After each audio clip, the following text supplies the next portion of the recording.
कोलकाता में strong room के बाहर हंगामा। टीएमसी सांसद सौगत रॉय का आया बयान। पुलिस सुरक्षा में कमी और सील ठीक न होने की वजह से वहां पहुंची थी ममता बनर्जी। टीएमसी सांसद सागरिका घोष ने चुनाव आयोग पर साधा निशाना। ज्ञानेश कुमार को बताया पक्षपाती। बोली लोकतंत्र के सबसे काले दौर से गुजर रहा देश। सुप्रीम कोर्ट से कांग्रेस नेता पवन खेड़ा को मिली अग्रिम जमानत। असम पुलिस की गिरफ्तारी पर लगी रोक। असम सीएम की पत्नी ने दर्ज कराई थी शिकायत। कमर्शियल एलपीजी सिलेंडर के दाम में 993 रुपए की बढ़ोतरी। दिल्ली में अब 3071 रुपए हुई कीमत। पिछले 4 महीनों में कुल 1518 रुपए का हुआ इजाफा। सिलेंडर की कीमतों पर विपक्ष का तीखा प्रहार। कांग्रेस ने पीएम को दिया महंगाई मैन मोदी का नाम। आरजेडी बोली चुनाव खत्म होते ही जनता के मजे ले रही सरकार। कमर्शियल सिलेंडर की कीमतों पर आरजेडी नेता मनोज झा ने सरकार को घेरा। श्रमिक दिवस पर दाम बढ़ाना दुर्भाग्यपूर्ण। मध्यम वर्ग की जिंदगी हो रही दुश्वार।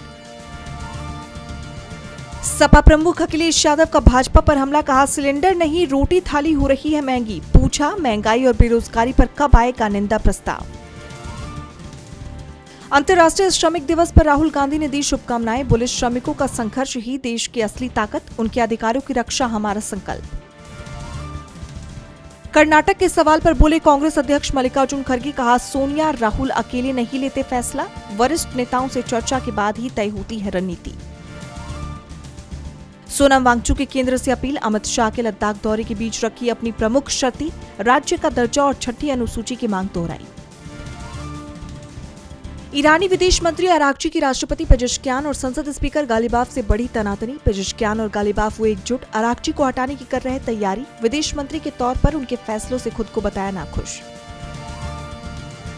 फिर छिड़ सकता है अमेरिका ईरान के बीच जंग। अमेरिकी सेना की तस्वीरों ने बढ़ाई चिंता। तस्वीरों में लिखा गया guided missile destroyer USS Delbert D black पर ईंधन, खाना, हथियार और जरूरी सप्लाई की जा रही लोड। ब्रिटेन में आतंकी हमले का बड़ा खतरा। जांच एजेंसी ने यहूदी समुदाय को किया अलर्ट। गृहमंत्री शबाना महमूद ने जताई चिंता। नेपाली पीएम बालेन शाह 1 साल तक नहीं करेंगे विदेशी दौरा। राष्ट्रीय स्वतंत्र पार्टी ने दी जानकारी। पीएम मोदी ने बालेन शाह को भारत आने का दिया था न्योता। अमेरिकी राष्ट्रपति ट्रंप ने जारी किया नया कार्यकारी आदेश। अब कम आय वालों को सरकार देगी $1000 तक का मैचिंग फंड। वोडाफोन आइडिया को मिली बड़ी राहत। एडजस्टेड ग्रॉस रेवेन्यू बकाया 27% घटकर हुआ 64,046 करोड़।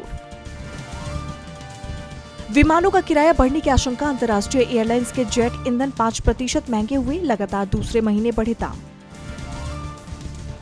आईपीएल में आज राजस्थान रॉयल्स और दिल्ली कैपिटल्स के बीच होगा मुकाबला। जयपुर के सवाई मानसिंह स्टेडियम में शाम 7:30 बजे से होगी मैच की शुरुआत।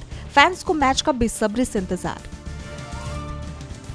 अनुष्का का बर्थडे सेलिब्रेट करने मुंबई पहुंचे विराट। एयरपोर्ट पर हुए स्पॉट। आज 38 साल की हुई अनुष्का शर्मा। धर्मेंद्र को याद कर भावुक हुई हेमा मालिनी। कहा मुझे उनकी याद आती है। उनके बिना जिंदगी कैसे जीऊंगी नहीं जानती। 24 नवंबर 2025 को हुआ था धर्मेंद्र का निधन।